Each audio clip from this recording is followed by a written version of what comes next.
Le réseau des ONG palestiniennes a publié une déclaration vendredi appelant Israël à autoriser l'entrée des marchandises dans la bande de Gaza.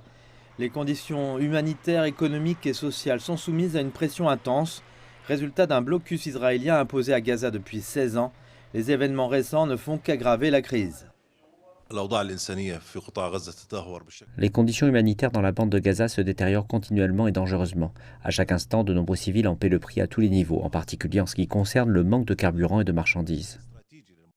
Le secteur de la santé à Gaza souffre depuis des années d'une pénurie de fournitures médicales, ce qui a un impact sur la qualité des traitements que reçoivent les patients. Cette situation peut s'avérer catastrophique lorsque les combats éclatent et que le nombre de blessés arrivant dans les hôpitaux augmente.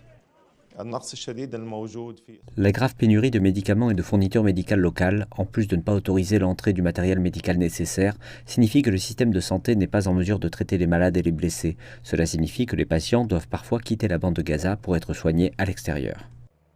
Les autorités locales chargées de l'énergie à Gaza ont également annoncé des pénuries de carburant dans la centrale électrique nécessaire au fonctionnement de l'enclave.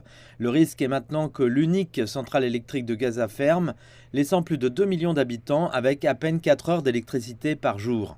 En période de calme relatif, les Palestiniens sortent précipitamment de chez eux, se rendant prudemment sur des marchés et dans les magasins pour acheter les produits de première nécessité avant que les rayons ne soient vidés.